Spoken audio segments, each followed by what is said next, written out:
Esto es Democracia en Corto.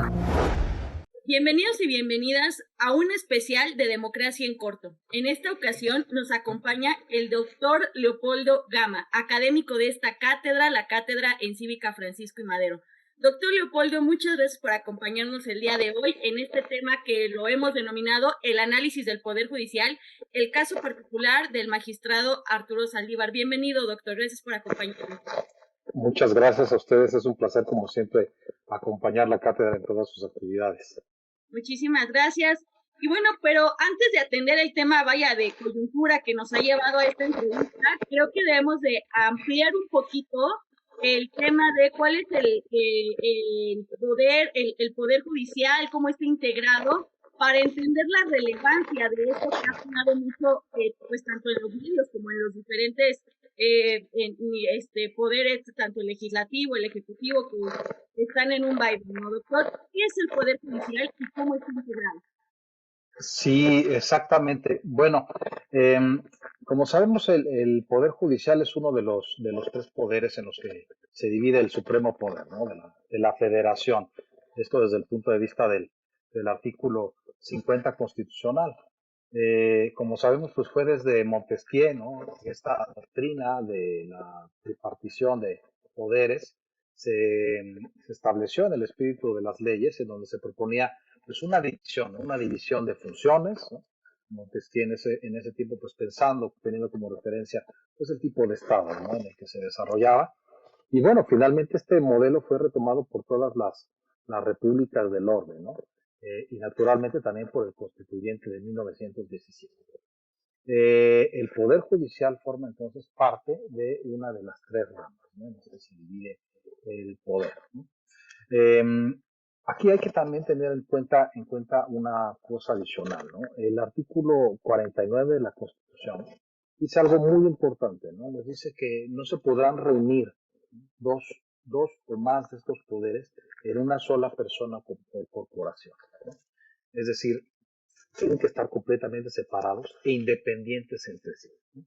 Y se establece pues una serie de garantías, de condiciones institucionales, ¿no? Que mantienen separados a cada uno de estos tres ámbitos. Este me parece que es un buen punto de partida para esta charla, ¿no? Aclarar, digamos, la idea republicana, ¿no? Con la que pues, nosotros nos comprometimos desde el constituyente de 1917, naturalmente el cual pues goza de gran legitimidad, ¿no? Y que venía pues de una tradición ya desde la Constitución de 1824, ¿no? Somos una república que está dividida, debe estar dividida en tres poderes, ¿no? Que están y deben estar también separados y ser independientes entre sí, ¿no? Entonces, esta es una doctrina, digamos, que evita la concentración de poder, ¿no? La famosa frase, ¿no? De los check and balances, ¿no? Para generar un equilibrio en el ejercicio del gobierno. Entonces, el Poder Judicial pertenece a una de estas tres ramas, ¿no? Actualmente el Poder Judicial de la Federación, pues se integra por la Suprema Corte, Tribunal Electoral, el Poder Judicial de la Federación, tribunales de circuito, colegiados, juzgados de distrito y el Consejo de la Judicatura, ¿no?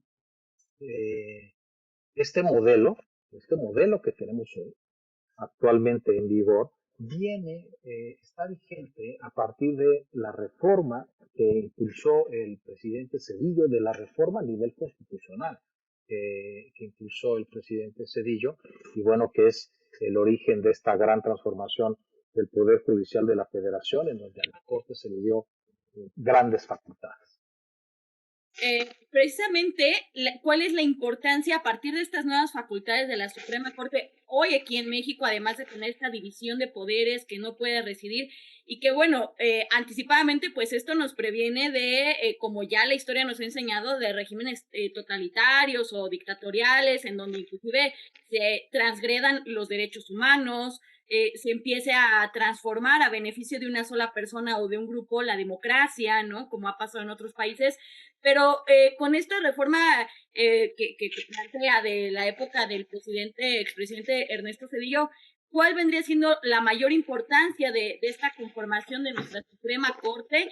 Y también la duración de los cargos de la Suprema Corte, que ese es otro tema, ¿no? Sí, muy buena pregunta. Mira, Fabiola, nosotros hemos adoptado un modelo de constitucionalismo democrático y el pueblo soberanamente se constituyó en esta república, ¿no? Es un ejercicio pleno de soberanía, ¿no? De soberanía popular, hay que decir. Una soberanía que se materializa a la luz de una constitución. Bueno, pues ¿cuál es el papel de la Suprema Corte?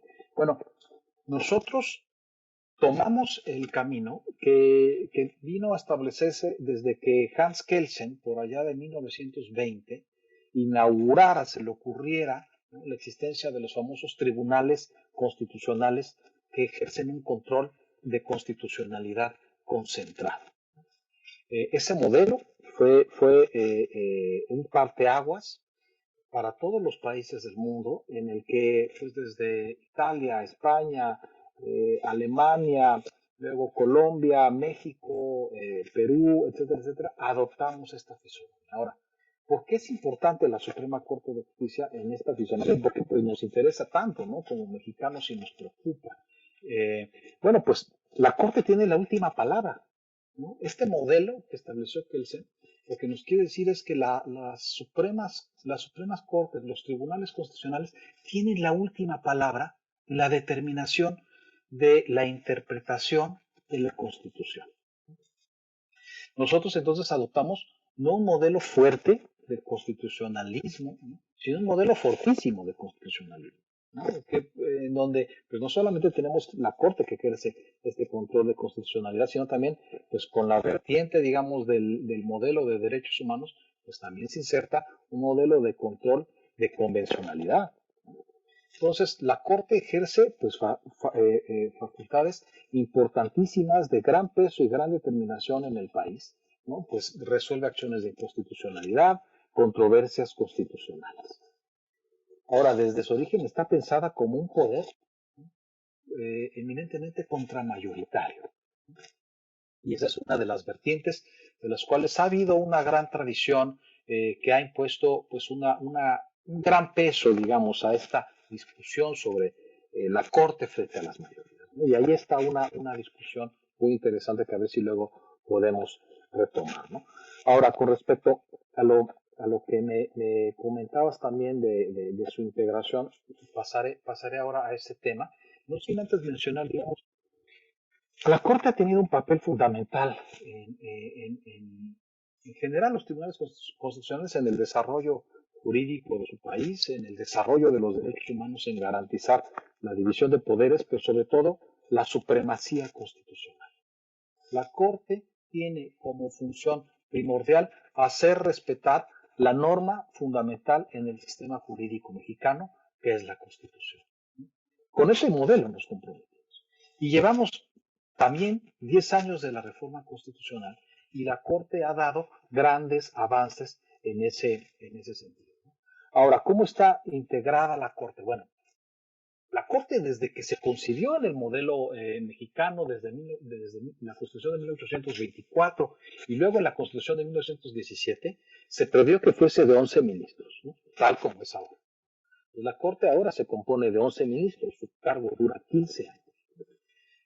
Funciona la Corte pues en pleno y en salas. El pleno está presidido por un presidente, el presidente de la Suprema Corte de Justicia, el cual se elige por cuatro años, ¿no? En general, el pleno, ¿no?, decide en estas sesiones que son públicas, ¿no? De hecho, son transmitidas por televisión, a través del canal judicial, son completamente abiertas, ¿no? Entonces, es un órgano, digamos, cuya actuación es plenamente transparente. Los mexicanos tenemos la oportunidad de ver cómo razonan, cómo discuten, cómo interpretan las normas, ¿no? A mí me parece, digamos, esa una gran virtud de nuestro sistema y digamos, un primer gesto para digamos, ponerlo a la vista de todos. Nosotros sabemos exactamente qué dicen, cómo deciden y en qué términos lo decide. El funcionamiento de la Corte está regulado por una ley, ¿no?, que es la Ley Orgánica del Poder Judicial de la Federación, que es inferior a la norma constitucional. Eso es algo también que es muy importante tenerlo en cuenta para el tema que vamos a desarrollar en estos momentos, ¿no? Entonces, bueno, el Pleno se integra por la totalidad de los integrantes de la Corte, ¿no? Y además, bueno, pues también funciona en salas, ¿no? En dos salas. La Corte también funciona a través de dos salas. Cada sala se compone por 5 ministros, ¿no? El ministro presidente no integra ninguna de estas dos salas, él preside el Pleno.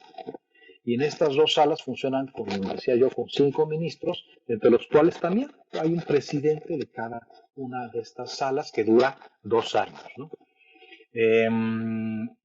Y bueno, pues, ¿qué más? Se divide el conocimiento de materias, cada una de estas salas. La primera sala conoce asuntos civiles y penales y la segunda sala conoce asuntos administrativos y laborales. Así es como estaría integrada la Corte. Pues definitivamente, doctor, la composición de la Suprema Corte, de lo que realizan, ¿no? Del tiempo que deben de estar los magistrados y demás, es muy importante porque de aquí, bueno, precisamente se deriva el tema de coyuntura, ¿no? Se aprueba una reforma al Poder Judicial en el que se extiende, bueno, entre varias cosas, la polémica está centrada en que se extiende el plazo, ¿no?, de el magistrado Arturo Saldívar hasta por 2 años y bueno, pues también el contexto político de que fue un transitorio, que se metió de último momento, pero dejando un poquito de lado esta parte que siempre trae esos detalles, a grandes rasgos, ¿de qué va primero esta reforma, doctor? Y después, ¿en qué consiste esta ampliación de plazo? Porque también, como usted nos comentaba, ¿no? Esta parte de que la Suprema Corte de Justicia tiene que hacer valer la Constitución. Y si ya hay normas establecidas, lo que ahorita también está en controversia es si es una acción inconstitucional, ¿no? O que va en contra de la norma, y que precisamente quienes defienden la Constitución estarían violentando esta parte en caso de aprobarlo, ¿no? Entonces, si nos puede explicar primero de qué va la reforma judicial y pues esta ampliación del plazo y posteriormente esta parte, si se considera realmente o no inconstitucional, que al parecer todavía hay un trecho, ¿no?, que hay que caminar en esa parte. Sí, mira, efectivamente está este tema, ¿no? Y hay muchas vertientes de análisis que hay que ponderar debidamente, ¿no? Y hay algún par de, digamos, de tradiciones actuales en el constitucionalismo que impactan, ¿no?, en esta discusión. Efectivamente, vino una modificación, como tú sabrás y muchos de ustedes sabrán, se se empezó a trabajar en una reforma para y con el Poder Judicial de la Federación. Una reforma pues, de gran calado, de alcances pues, muy amplios y de transformaciones muy importantes, ¿no? La modificación del periodo de duración de la presidencia fue incluida en el transitorio de reformas a la ley orgánica del Poder Judicial de la Federación, que como habíamos comentado hace rato, es jerárquicamente inferior a la Constitución. ¿Qué quiere decir que es jerárquicamente inferior? Pues que cualquier norma, ¿no?, que contradiga la Constitución, pues es inválida, ¿no?, o debe considerarse inválida. Esta doctrina pues viene prácticamente pues también desde el origen de los tribunales constitucionales, por allá de 1803, con el famoso Justice John Marshall en el caso Marbury versus Madison. Este transitorio no estaba contemplado en la iniciativa que envió el Ejecutivo, ¿no? No estaba contemplado en la propuesta para y por el Poder Judicial preparada por la propia Corte y el ministro presidente, ¿no? Tampoco, este fue el problema, tampoco estaba en el dictamen que se publicó en la Gaceta del Senado con anterioridad a su discusión y su aprobación, ¿no? Pero se introdujo este transitorio, se presentó a votación, se votó, ¿no? ¿Cómo se justificó? Bueno, se justificó bajo el entendido que es indispensable, se consideró que es indispensable, y así lo ha dicho el presidente de la República, que es indispensable para la adecuada instrumentación de la reforma al Poder Judicial, ¿no? ¿Qué consecuencias tendría esto, ¿no? Bueno, implicaría una ampliación del mandato de la actual presidencia por 2 años más, ¿no? Si su duración era de 4 años, pues esta ampliación implicaría, pues, digamos, un sexenio, ¿no? De duración de la presidencia. Ahora, pues esto, ¿qué significa, no? ¿Es inconstitucional? Bueno, los abogados conocemos algo como interpretación literal, ¿no? de las normas, ¿no? Eh, ¿Qué dice la Constitución o a qué disposición se enfrentaría esta reforma, ¿no? Bueno, la Constitución, el artículo 97 constitucional nos dice literalmente que cada cuatro años,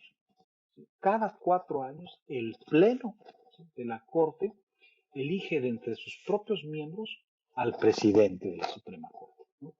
Y además nos dice el artículo 97 de la Constitución que este presidente no podrá ser reelecto para el periodo inmediato posterior, ¿no? Es decir, no podrá ser nombrado el presidente en funciones por otros 4 años más. Eso es lo que nos dice la literalidad de la norma. Aquí caben interpretaciones, ¿no? Si la Constitución expresamente prohíbe una ampliación del mandato, ¿no? Uno puede decir literalmente no está, ¿no? Pero choca contra el espíritu de la Constitución, ¿no? Atenta contra el trasfondo de la Constitución, impide, por ejemplo, la Constitución que se alargue el periodo, ¿no? De la presidencia, porque además no solamente sucedió eso, sino que se amplió también el periodo de algunos integrantes del Consejo de la Judicatura.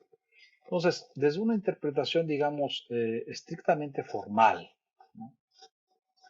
Si la Constitución es la norma superior, ¿no? Conforme a la jerarquía establecida por la propia Constitución en el artículo 133 constitucional. Esto quiere decir, pues que no hay ninguna norma por encima de la Constitución y que la Constitución misma es la que condiciona o determina la validez de otras normas, ¿no? Entonces, desde este punto de vista, el artículo transitorio, ¿no? Y de acuerdo a una interpretación, digamos, en este sentido, ¿no? Que el artículo 97 prohíbe no solamente la reelección, sino la ampliación adicional, pues vulneraría, digamos, el artículo 133 constitucional, ¿no? Cualquier intento, digamos, de supeditar la actuación de la Corte a un artículo, digamos, de una norma inferior, ¿no? Eh, Ahora, otra cosa también que es interesante de analizar es quién es el poder, ¿no? De la República que está facultado para hacer este tipo de operaciones, ¿no? Bueno, pues el Senado, ¿no? La Cámara de Diputados, no tiene facultades, ¿no? Por sí mismos para extender el mandato del presidente. Es otra discusión de las que se pueden presentar en la mesa, ¿no? Sí tiene facultades para una reforma, ¿no? A la ley orgánica, pero carece de facultades para reformar la Constitución. Ahora, ¿esto implicaría una reforma implícita de la Constitución? Bueno, depende, ¿no? Depende de cómo se interprete, ¿no? Depende de qué lado, digamos, nosotros queramos subrayar. No debemos olvidar que hay un precedente muy conocido también por todos nosotros, que es la ampliación del periodo para el que fueron nombrados los magistrados de las salas del Tribunal Electoral, movimiento, digamos, que fue avalado por la Corte, ¿no? Lo consideró constitucional también la modificación, también a un transitorio que se hizo. Se hizo también un transitorio, una modificación a un transitorio que permitió la ampliación del nombramiento de los magistrados, algunos magistrados de la Sala Superior, y esto fue validado en acción de inconstitucionalidad por la propia Corte, ¿no? Entonces, ese es el tema y esa es la otra lectura que está presente. Muchas gracias, doctor. Pues sí, definitivamente, inclusive estos antecedentes que ya se tienen, ¿no? Empezarían a marcar la pauta para la interpretación y pues para decidir qué procede con esta reforma. ¿Qué implicaciones trae precisamente para el Estado de Derecho que se extienda este mandato? Porque bueno, ya nos comenta que ya sucedió con los magistrados del tribunal, ahora sería en la Suprema Corte. ¿Qué implicaciones tiene para el Estado de Derecho que continuase esta reforma o ya se diera un visto bueno? Y pues ya más adelante, inclusive para la parte democrática, ¿no? Sí, y muchas gracias por juntar los dos temas, porque mira, son indescindibles. Em, Hay dos lecturas, ¿no? Hay dos lecturas, digamos, vivimos un momento histórico en el que el modelo tradicional de constitucionalismo democrático ha estado, digamos, tambaleándose. ¿Sí? Si nosotros le preguntáramos a Norberto Bobbio, nos diría que la democracia lleva tambaleándose años, ¿no? Que desde que la democracia es democracia, pues ha ido de un lado para el otro. No es algo nuevo. Con lo que nos enfrentamos ahorita, me parece, es con un tipo, digamos, de constitucionalismo o de lectura del constitucionalismo que ha sido puesta de relieve recientemente, por ejemplo, por Bruce Ackerman, ¿no? En un libro que se llama Revolutionary Constitutions, algo así tiene el título, ¿no? Es decir, había una lectura, digamos, mayoritarista de la democracia, ¿no? De la democracia constitucional con todo su aparataje institucional, ¿no? Estaría esa lectura por un lado y por otra lectura la idea de la Constitución como un esquema establecido como elemento de contención frente a las mayorías. Y esto genera tensiones, esto genera, digamos, una presión muy importante al interior de las democracias constitucionales, en donde, por ejemplo, Samuel Issájarov ha dicho que al interior de las democracias constitucionales tenemos esta especie de paradoja, ¿no? En donde al mismo tiempo debemos procurar el gobierno de las mayorías, pero al mismo tiempo, ¿no? En las democracias frágiles tenemos que procurar que esa mayoría esté limitada. Si ese papel, el papel de contención, se lo damos a los tribunales, ¿no? Pues los tribunales naturalmente los dejamos en una situación, digamos, muy riesgosa, muy arriesgada.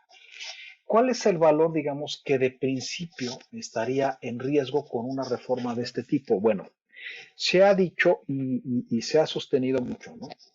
El tema que más preocupa es el tema de la independencia judicial, ¿no? Se ha dado ahí una lectura, digamos, que por sí mismo la ampliación del plazo de la duración de la presidencia implicaría por sí misma una pérdida de independencia, ¿no? Es una ley.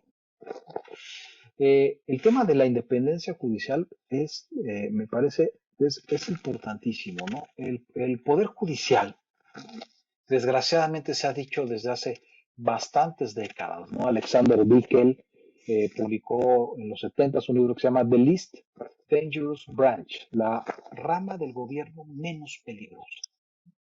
Es un poder que no tiene dientes, no tiene armas, ¿no? Es un poder de la República que decide, toma decisiones públicas a la luz de argumentos que también son públicos, ¿no? Y que son dados a conocer públicamente, ¿no? Pero además de eso no tiene nada más, ¿no? Entonces, siendo el poder más frágil, ¿no? Si tú a un juez, un ministro de la corte lo expones, ¿no? De esa forma, pues es lo menos deseable que nosotros queremos para un país, ¿no? Ahora, el ministro presidente, pues hay que tenerlo claro, él se ha separado, se ha apartado, ¿no? Ahí me ha dicho, y ciertamente, pues no estuvo en el paquete de reformas, y hace bien, ¿no? En guardar distancia, ¿no? Ha hecho muy bien, hay gente que pide, ¿no? Y que exige un pronunciamiento, pero naturalmente por este deber de independencia, porque no es nada más una cuestión institucional la independencia, ¿eh? Vamos a ver. O sea, estamos en un sistema de frenos, ¿no? de pesos y contrapesos, ¿no? Este sistema se edifica para que ninguna instancia del Estado se extralimite, ¿no? Vaya más del ejercicio de su poder, ¿no? Lo que queremos es que cada una de estas esferas de poder actúe, ¿no?, independientemente y se limite una a otra, ¿no? Cuando hablamos de independencia, podemos entenderla en dos sentidos, ¿no? Como insularidad política, ¿no? Así lo llama, por ejemplo, Owen Fitz, una desvinculación de la judicatura con respecto a las otras instituciones. Pero además hay otra comprensión de la independencia judicial, que es el deber de independencia. El deber que tiene cada juez, cada ministro, cada integrante del Poder Judicial de ser independiente, ¿sí? ¿Cómo nos consta ahora que alguien es independiente? O sea, yo decía por eso, automáticamente no se puede decir que se pierda la independencia. Eh, ¿Por qué? Porque la independencia tiene un elemento también que es el deber de ser independiente. ¿Cómo se demuestra que un juez es independiente? Cuando nosotros revisamos sus argumentos vertidos en sus sentencias y nos percatamos, naturalmente, que pues su decisión está basada en el derecho, está basada en las normas, está basada en lo que le pidió un actor, en lo que le contestó a la autoridad responsable, a la luz de las normas jurídicas. Y además son órganos, como el de la propia Corte, que deciden por mayoría, que deciden en un órgano colegiado, ¿no? Entonces, cuando nosotros me parece que observamos la independencia judicial desde ese punto de vista del deber, digamos, ahí hay un matiz muy interesante que puede hacerse. Ahora, y por eso agradezco que hayas preguntado, ¿no?, las dos cuestiones. Con respecto a la democracia constitucional, empezaba a decir yo que hay dos tipos de lecturas o acercamientos a la democracia constitucional, ¿no?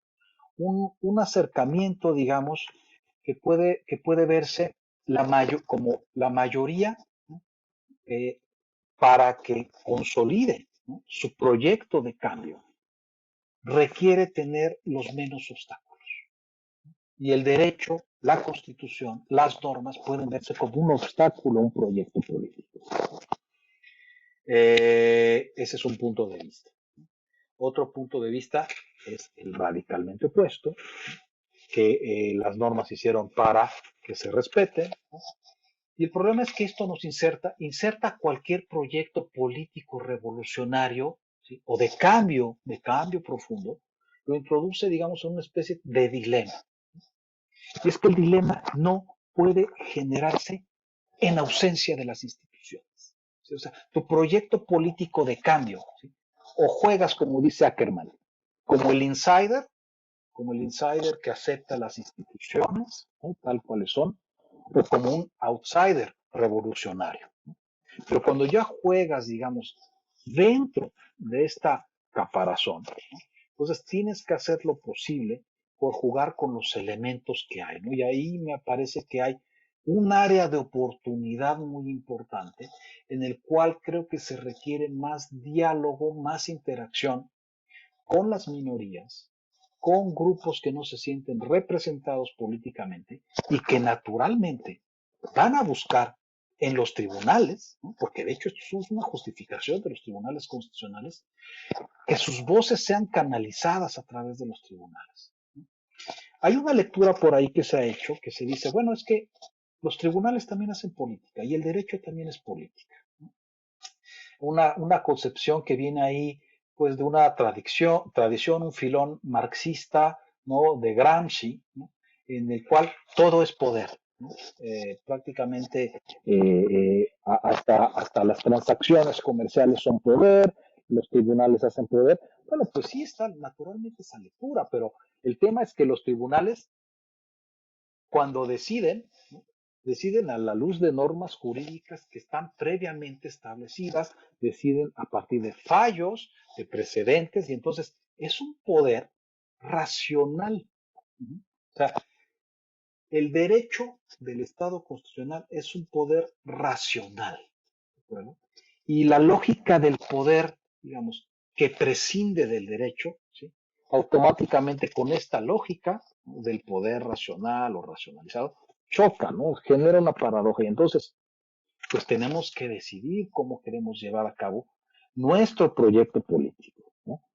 Ahora, para, digamos, no hacerme más embrollos. Hay muchas lecturas que se le pueden hacer a este artículo transitorio. Yo creo que una mayoría sí está legitimada, digamos, a llevar a cabo su proyecto político, ¿no? Pero este proyecto político debe hacerse, ¿no? Y con esto, digamos, quisiera que fuese una de las ideas eh, eh, que me gustaría recalcar, ¿no? Ese proyecto político tiene que jugar con el cauce institucional, naturalmente, ¿no?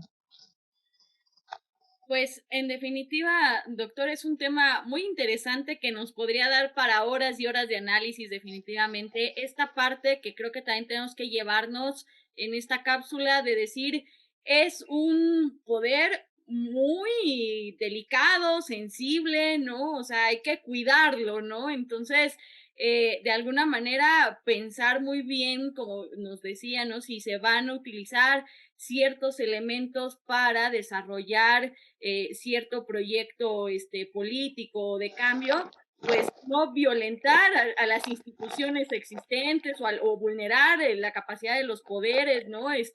Para no estar ahí en esas tentativas de pronto que pasan de querer acumular más de un poder en una sola persona o en una sola institución, ¿no? Entonces, es muy, muy importante y esta reflexión particularmente de que hay que cuidar a el Poder Judicial, a la Suprema Corte en general, y pues trabajar, ¿no? Con los elementos que existen dependiendo del punto en el que pues se encuentren los actores que quieran impulsar diferentes reformas, ¿no? Entonces, ir por la parte pues de la constitución, de la legalidad, de los caminos institucionales, eso es indispensable en cualquier democracia, en la arena política, de una manera, pues, como ya nos decía, racionalizada la política y el poder también, ¿no?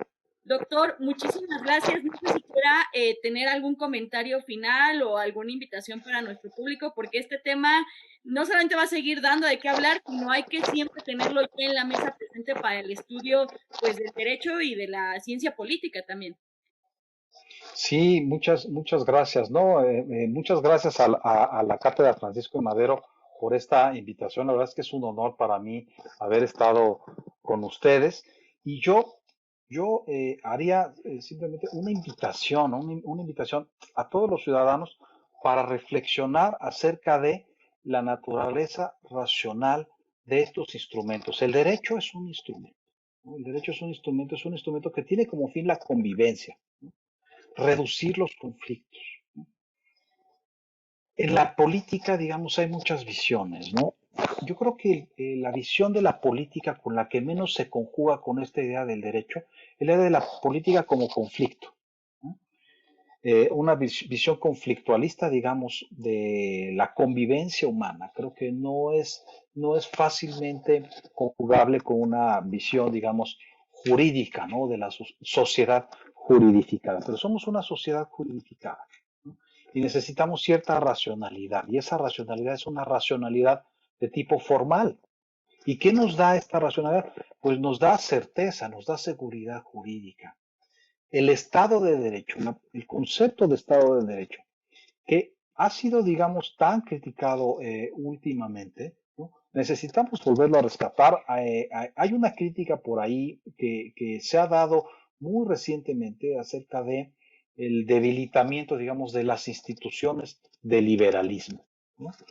El Estado de Derecho, la idea de que no hay poder por encima de la ley y todo poder se constituye a través de la ley.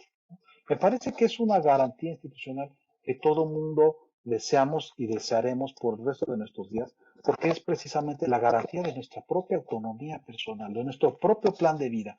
¿Qué mejor que yo pueda llevar a cabo mi propio plan de vida si tengo certeza acerca del tipo de consecuencias que se siguen debido a mi actuar, ¿no? Entonces esa es, me parece, la importancia y la reflexión para acercarse, digamos, al derecho y a este papel racionalizador de las sociedades que tiene el derecho. Pues, doctor Leopoldo Gama, agradecemos muchísimo su tiempo, que nos brinde sus conocimientos, sus puntos de vista para comprender más este caso. De verdad, muchísimas gracias. Y bueno, pues a todos los que nos acompañaron en esta cápsula, los invitamos a suscribirse al canal de YouTube de la Cátedra Madero. Si este tema fue de su interés, pues que nos ayuden a compartir esta cápsula o dejándonos un comentario en la cajita de aquí abajo de YouTube. Y bueno, pues esto fue un especial de Democracia en Corto de Cátedra Madero, una iniciativa de la UNAM en coordinación con el INE. Esto es Especial de Democracia en Corto. Síguenos en las redes sociales como Cátedra Madero, un proyecto de la UNAM en coordinación con el INE.